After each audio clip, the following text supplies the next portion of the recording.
और बुलेटिन की शुरुआत करते हैं बड़ी खबर के साथ। राजधानी पटना में पुलिस ने बड़ी कार्रवाई करते हुए मसौढ़ी थाना के NH 22 सगुनी गांव के पास कुख्यात लॉरेंस बिश्नोई गैंग के सक्रिय गुर्गे और खतरनाक शूटर परमानंद यादव के साथ पुलिस की मुठभेड़ हो गई है। एनकाउंटर में अपराधी के पैर में गोली लगी है और इसके बाद उसे घायल अवस्था में ही गिरफ्तार कर लिया गया। परमानंद यादव के पास से पिस्टल और कई गोलियां भी बरामद हुई। परमानंद यादव झारखंड के लातेहार के रहने वाले हैं और उस पर हत्या, रंगारी, लूट के दर्जनों मामले दर्ज हैं। और अधिक जानकारी दे रहे हैं न्यूज 18 संवाददाता अमरजीत शर्मा।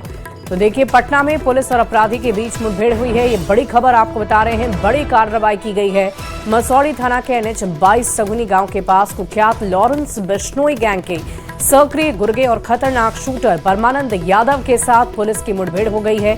एनकाउंटर में अपराधी के पैर में गोली लगी है और इसके बाद उसे घायल अवस्था में ही गिरफ्तार कर लिया गया है। आपको बता दें कि बिहार में अपराधियों के खौफ बढ़ाने के लिए लगातार ऑपरेशन लंगड़ा चलाया जा रहा है और इसी के तहत जब मुठभेड़ हुई तो ऑपरेशन लंगड़ा के तहत ही एक अपराधी को जख्मी किया गया और फिलहाल उसे हिरासत में लिया गया है, गिरफ्तार किया गया है। बावजूद वो निकलने लगा। इसी बीच में उसका पीछा किया गया तो वो बाइक से गिर गया। गिरने के उपरांत वो हथियार निकाल कर पुलिस पर फायरिंग करने लगा। आत्मरक्षा में जवाबी कार्रवाई में पुलिस के द्वारा भी फायरिंग की गई। इसमें उसे एक गोली पैर में लगी। उसके उपरांत उसे इलाज के लिए अस्पताल ले जाया गया। उक्त अपराधकर्मी का नाम परमानंद यादव की पता चला है।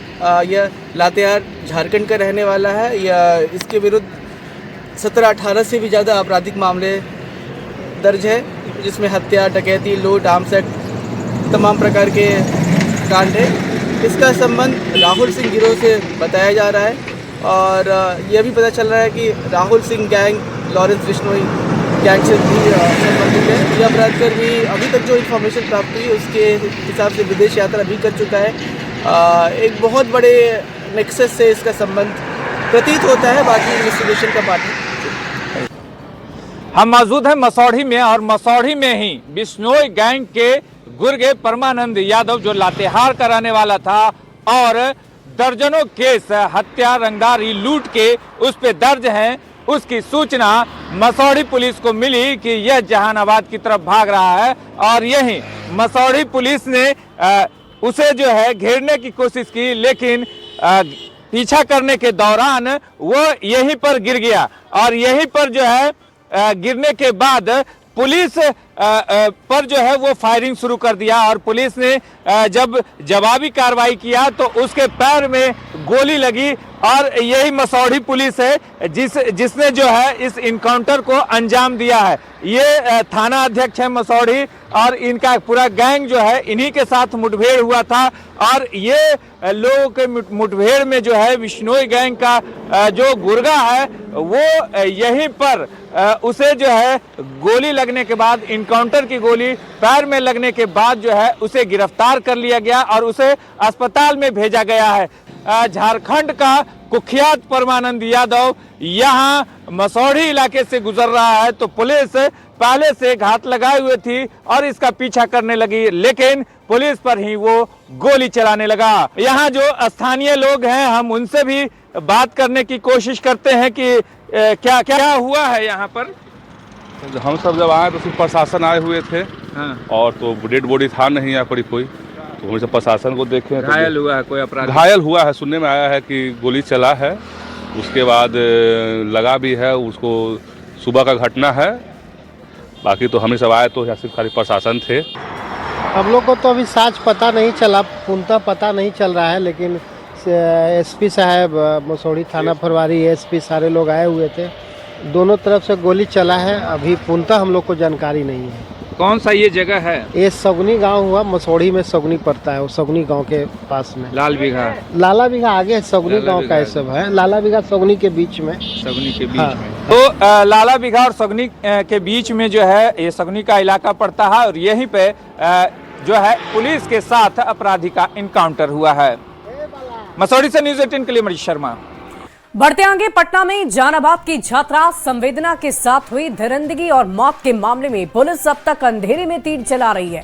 हर दिन नए नए खुलासे और एंगल से जांच का दावा किया जा रहा है, लेकिन पुलिस और एसआईटी अब तक किसी भी ठोस नतीजे पर पहुंचने में पूरी तरह से फेल नजर आ रही है कि आखिर संवेदना के साथ हुई दरिंदगी में कौन कौन शामिल था, हकीकत में उसके साथ आखिर क्या क्या हुआ था।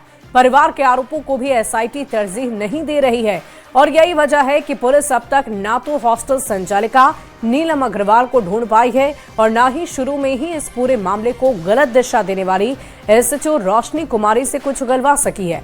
डॉक्टर सतीश भी इस कांड का सबसे बड़ा मोहरा है, लेकिन कुछ सवाल जवाब से आगे अब तक कोई एसआईटी के हाथ कुछ भी नहीं लगा है। इस बीच एसआईटी ने एक और दावा कर दिया। सूत्रों के हवाले से ये खबर आ रही है कि छात्रा ने 26 दिसंबर को जहानाबाद में ही एक दवा दुकान से एंटी डिप्रेशन की दवा खरीदी थी और 5 जनवरी को पटना वो चली गई थी, ठीक उसके अगले दिन।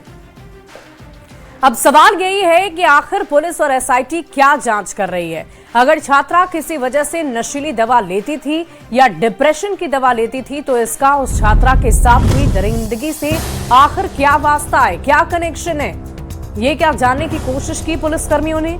पीएमसीएच की रिपोर्ट ने जो पुलिस के रवैये और कार्यशैली पर सवाल उठाए, उस पर एसआईटी ने क्या किया, ये एक बड़ा सवाल है।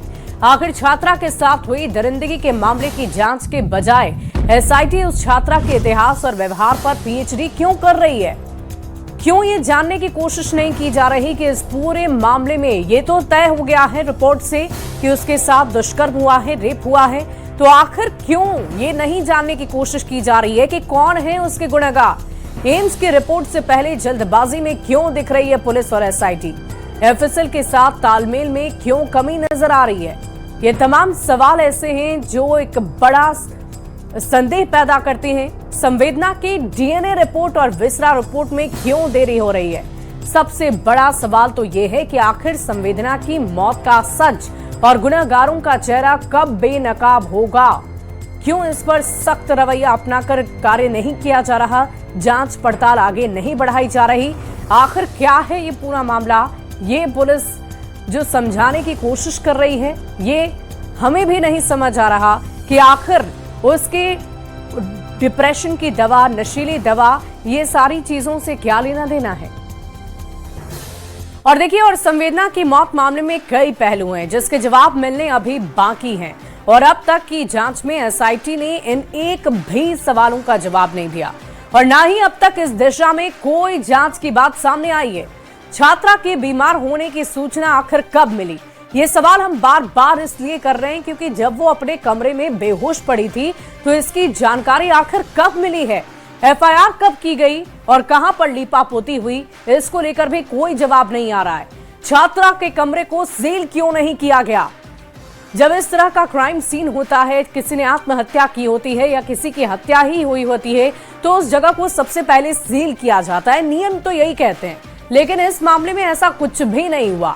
बेडशीट, कपड़े, बाथरूम सुरक्षित तक नहीं किए गए। डॉक्टर की शुरुआती रिपोर्ट आखिर किस आधार पर बनी, ये भी एक बड़ा सवाल है। पुलिस ने ओसी को आखिर अंतिम क्यों मान लिया? ये क्यों मान लिया कि ये जो रिपोर्ट हमारे सामने आई है यही सच है और ये लिख दिया कि इसने आत्महत्या कर ली है? आखिर कैसे? पीएमसीएच की रिपोर्ट से पहले रेप से इनकार आखिर कैसे कर दिया गया? 3 लोगों को और किस आधार पर छोड़ दिया गया है, ये भी एक बड़ा सवाल है। हॉस्टल के कर्मी हैं, हॉस्टल की संचालिका हैं, हॉस्टल से जुड़े स्टाफ हैं, छात्र हैं, इन्हें क्यों छोड़ा गया, ये भी एक बड़ा सवाल है। मोबाइल से सुसाइड सर्च की कहानी आखिर किसने बनाई? ये किसने कह दिया कि मोबाइल से सुसाइड सर्च किया गया था और इससे कहानी का रूप दे दिया गया?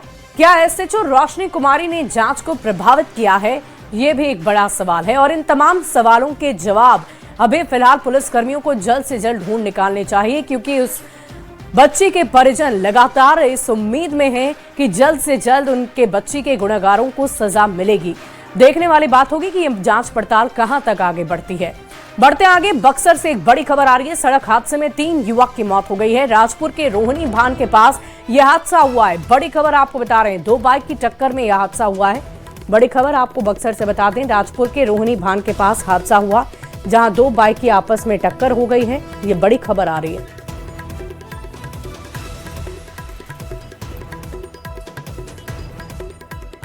बढ़ते आगे, समस्तीपुर में हरियाणा पुलिस और बिहार एसटीएफ ने दबिश देते हुए अंबाला में लूटकांड के आरोपी को गिरफ्तार कर लिया है। अंबाला में 1 करोड़ 90 लाख की लूट हुई थी, जिसमें समस्तीपुर से आरोपी पंकज कुमार लाल सहित 3 लोग गिरफ्तार किए गए। दलसिंह सराय से रात भर छापेमारी चली, जिसमें 6 लाख रुपए नगद, लग्जरी कार, 20 से 30 लाख के आभूषण जब्त किए गए। हरियाणा के अंबाला कैंट में रुपए डबल करने के नाम पर लूटकांड को अंजाम दिया गया था। पंजाब निवासी मिस्टर जोशी की ओर से अंबाला कैंट जीआरपी थाने में लिखित आवेदन दिया गया था, जिसमें रुपए डबल करने और ऋण की राशि पर मोटा मुनाफा दिलाने के नाम पर 1 करोड़ 90 लाख रुपए लिए गए। बाद में यह रकम लूट ली गई थी। पुलिस को आशंका है कि रुपए डबल करने और भारी मुनाफा दिलाने का झांसा देकर लोगों से मोटी रकम ठगने का ये कोई संगठन गिरोह चल रहा है और जिसके तार हरियाणा, पंजाब, बिहार, अन्य राज्यों तक जुड़े हो सकते हैं। मामला ये है कि एक पंजाब के रहने वाले हैं मिस्टर जोशी जी, इनके साथ एक फ्रॉड हुआ था। उनको लोन का झांसा दिया गया और पैसों का डबल का झांसा दिया गया, उनसे पैसे मंगवाए गए, फिर उनको दूसरा फ्रॉड किया गया। जिस संबंध में मुकदमा अंबाला कैंट में जीआरपी में दर्ज है, जिस संबंध में ये कार्रवाई आज हुई है। कितने की गिरफ्तारी है? 3 लोगों की गिरफ्तारी।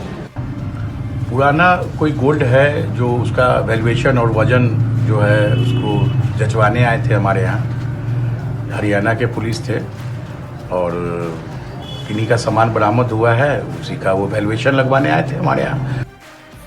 और इस बीच इस वक्त की एक बड़ी खबर आ रही है। जेडीयू विधायक अनंत सिंह बरी हो गए हैं। 10 करोड़ की रंगदारी के केस में बरी हो गए। 11 साल पुराना ये केस है। एमपी एमएलए कोर्ट ने बरी कर दिया है।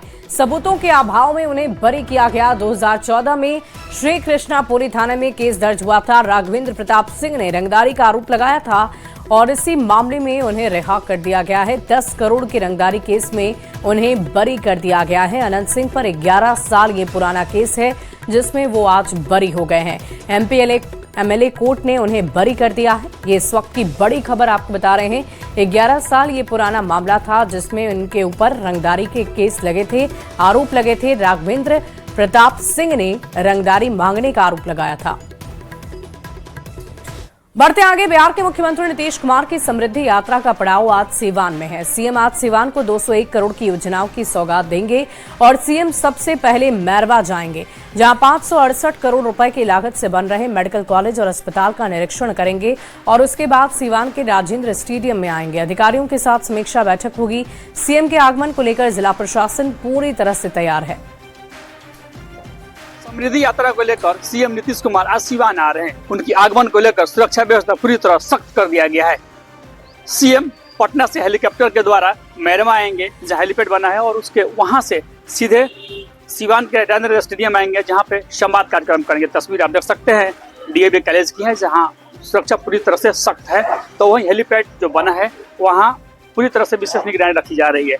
सीएम हेलीकॉप्टर के द्वारा मैरवा आएंगे, जहां पे मेडिकल कॉलेज अस्पताल का निरीक्षण करेंगे। उसके बाद सीवान के राजेंद्र स्टेडियम आएंगे, जहां पे संवाद करेंगे, लोगों से संवाद करेंगे, जहां जनप्रतिनिधि, आम आदमी और उसके साथ साथ वीवीआईपी मूवमेंट वहां पे रहेगा। उनके आगमन को लेकर सीवान जिला प्रशासन सहित स्पेशल फोर्स पूरी तरह से अलर्ट मोड में आ गई है। तस्वीर आप देखिए, सुरक्षा एजेंसी पूरी तरह से अलर्ट है। तो वहीं किसी भी को भी अंदर जाने की अनुमति नहीं दी जा रही है। जब सीएम आएंगे तो चाहे कोई भी हो, वीवीआईपी हो, एमएलए हो, एमपी हो, सबकी तलाशी के बाद ही वो लोग अंदर जा पाएंगे।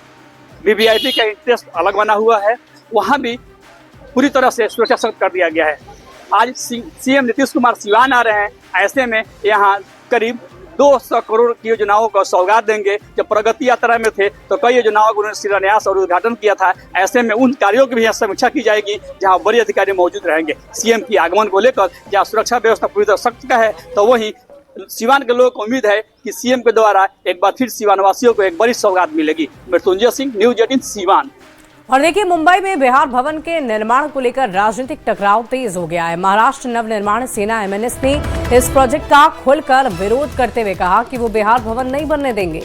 राज ठाकरे की पार्टी मनसे के नेता यशवंत किल्लेदार ने कहा कि बिहार सरकार को 314 करोड़ रुपए मुंबई में इमारत बनाने पर खर्च करने के बजाय बिहार के अस्पताल और मेडिकल इंफ्रास्ट्रक्चर को मजबूत करना चाहिए ताकि वहां के मरीजों को इलाज के लिए दूसरे राज्यों में न जाना पड़े। उनका कहना है कि ये पैसा बिहार की जनता की बुनियादी जरूरतों पर लगना चाहिए। इसके जवाब में जेडीयू और बीजेपी ने दोनों दलों पर तीखा हमला बोला है और चेताया है कि हुल्लड़बाजी छोड़कर शांत रहें, क्योंकि मुंबई में बिहार भवन तो बनकर रहेगा। कांग्रेस ने इस मुद्दे पर भी पीएम मोदी को जिम्मेवार ठहरा दिया। कांग्रेस नेता का कहना है कि पीएम मोदी ने देश में एक दूसरे के खिलाफ ही नफरत फैला दी है।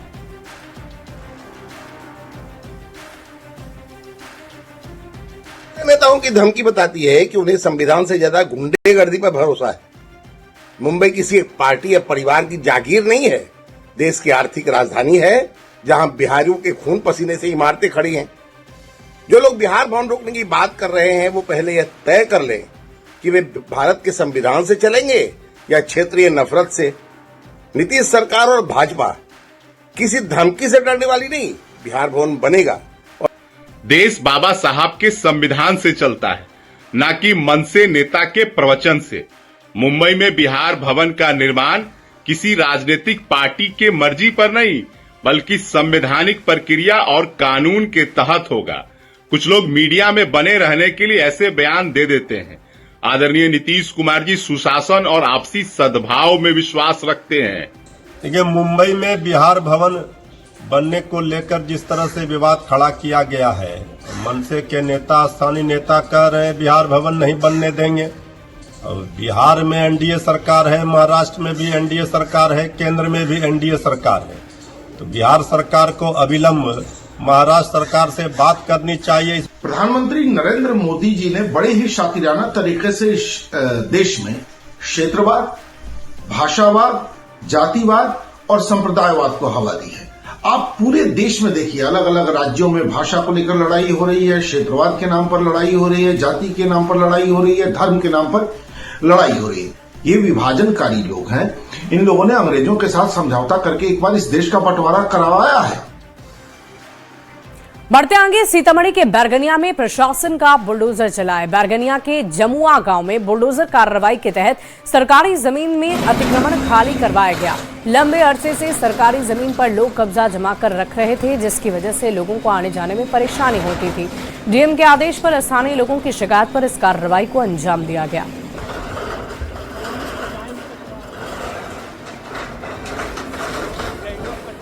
बढ़ते आगे, अगली खबर आपको कटिहार से बताएं, जहां जनप्रतिनिधि के परिजन पर पीएचडी विभाग के जूनियर इंजीनियर के साथ मारपीट का आरोप लगा है। कनीय अभियंता नाला निर्माण के दौरान जल नल योजना से जुड़े क्षतिग्रस्त पाइप की जांच के लिए पहुंचे हुए थे, जिनके साथ मारपीट हुई है। फिलहाल मुफस्सिल थाने में इस मामले को दर्ज करा लिया गया है। पीएचडी विभाग मामले पर कार्रवाई की मांग कर रहा है। हुआ कि चांद अकील उर्फ चांद के द्वारा मेरा सर पे जो है लाठी और क्या कहते हैं कि हाथ से वार किया गया, जिसके कारण मैं बेहोश होकर के गरभैली पंचायत के वार्ड संख्या 1 में नाला में गिर गया था। क्या कारण था, आप किस लिए गए थे? हम इसलिए गए थे कि हम पीएचडी के कनीय अभियंता है और मेरे विभाग के द्वारा जो हर घर नल जल का योजना का कार्य कराया गया है उसका निरीक्षण में गए थे। ये घटना सुनकर मुझे बहुत आहत हुआ। इस पे कठोर कार्रवाई हो, इसके लिए हम लोग चाहते हैं। एफआईआर दर्ज की जा चुकी है, तो उसकी गिरफ्तारी जल्द से जल्द हो। क्या है सर? ये ऐसा मामला संज्ञान में आया है, मुफस्सिल थाना में प्राथमिकी दर्ज की गई है वादी के बयान पर, उस पर अनुसंधान चल रहा है, जल्दी आवश्यक कार्रवाई। बढ़ते आगे, अगली खबर गया जी से, जहां टावर चौक के पास उचक्कों ने बुजुर्ग का झोला काटकर लगभग 1,30,000 रुपए उड़ा लिए। पीड़ित कोतवाली थाना क्षेत्र के नई गोदाम के पास का रहने वाला है, जिसने कोतवाली थाने में लिखित शिकायत दर्ज कराई है। बढ़ते आगे, भारत निर्वाचन आयोग ने पूर्णिया जिले को बेस्ट इलेक्शन अवार्ड से सम्मानित किया है। बेहतर चुनाव प्रबंधन और पूर्णिया में स्वच्छ और निष्पक्ष चुनाव कराने को लेकर यह सम्मान दिया गया है। राष्ट्रपति द्रौपदी मुर्मू 25 जनवरी को मतदाता दिवस पर दिल्ली में पूर्णिया के डीएम को यह अवार्ड सौंपेंगी, जिसको लेकर पूरे जिले में खुशी की लहर है। डीएम भी दिल्ली के लिए रवाना हो गए। निर्वाचन 2025 के दौरान उत्कृष्ट चुनाव प्रबंधन के लिए बेस्ट डिस्ट्रिक्ट इलेक्शन अवार्ड के लिए पूर्णिया जिला को चिन्हित किया गया है और जिला निर्वाचन पदाधिकारी श्री अंशुल कुमार को 25 जनवरी 2026 को राष्ट्रीय मतदाता दिवस के अवसर पर महामहिम राष्ट्रपति महोदया की उपस्थिति में वहां पर अवार्ड प्रदान किया जाएगा। यह समस्त पूर्णिया जिले वासियों, पूर्णिया जिला के लिए बहुत ही गौरव का क्षण है। बढ़ते अंगलिक सेवा आयोग यानी बीपीएससी ने प्रतियोगिता परीक्षाओं की इंटरव्यू प्रक्रिया में एक बड़ा बदलाव कर दिया है। अब इंटरव्यू में शामिल होने वाले अभ्यर्थी खुद से ही लॉटरी निकालकर अपने बोर्ड का चयन कर सकेंगे। बीपीएससी ने कहा है कि ये बदलाव इंटरव्यू को ज्यादा पारदर्शी, निष्पक्ष और विश्वसनीय बनाने की दिशा में उठाया गया एक बहुत ही महत्वपूर्ण और अहम कदम है, जिसकी शुरुआत एकीकृत 17वीं संयुक्त प्रतियोगिता परीक्षा के प्रथम चरण से ही हो गई है। बदलाव किया है। बीपीएससी से मिली जानकारी के अनुसार अब जो अभ्यर्थी हैं वो लॉटरी के माध्यम से जो है खुद जो है बोर्ड चुन सकेंगे। इंटरव्यू के लिए ये बदलाव किया गया है और बताते चलें कि बीपीएससी ने जो बदलाव किया है वो 17वीं बीपीएससी के पहले चरण के साक्षात्कार के लिए जो है वो नियम बदले गए हैं और ये बदलाव जो है वो आगे भी देखने को मिलती रहेगी। नई प्रणाली से प्रक्रिया और अधिक पारदर्शी बनेगी, अभ्यर्थियों का भरोसा जो है वो और मजबूत होगा और ये बदलाव जो है वो बीपीएससी के द्वारा कर दिया गया है। बताते चले कि बीपीएससी ने प्रतियोगिता परीक्षाओं की साक्षरता प्रक्रिया में ये बदलाव किया है। अब साक्षरता में शामिल होने वाले ये अभ्यर्थी हैं खुद लॉटरी से निकालकर अपने साक्षात्कार बोर्ड का चयन कर सकेंगे। बीपीएससी ने कहा है कि साक्षात्कार के से अधिक पारदर्शी, निष्पक्ष और विश्वसनीय बनाने की दिशा में ये एक अहम कदम है और बताते चले कि इस बाबत जो है बुधवार को आदेश जारी कर दिया गया है। 17वीं संयुक्त प्रतियोगिता परीक्षा के प्रथम चरण के साक्षात्कार जो है वो शुरू हो रही है और इसको देखते हुए ये बदलाव जो है वो किया गया है। साक्षात्कार के लिए कुल 5449 अभ्यर्थी जो है वो चयन किए गए हैं। साक्षात्कार जो है वो 21 जनवरी से 28 जनवरी तक जो है लिया जाएगा बीपीएससी में और यह बदलाव जो है 17वीं संयुक्त प्रतियोगिता परीक्षा के माध्यम से 2027 के रिक्त पदों पर बहाली किया जाएगा और ये जो है बड़ा बदलाव किया गया है और इस बदलाव के पीछे का जो मोटिव है वो यही बताया जा रहा है कि चयन प्रक्रिया और पारदर्शी हो, इस कारण से ये बदलाव जो है वो किया गया है। क्या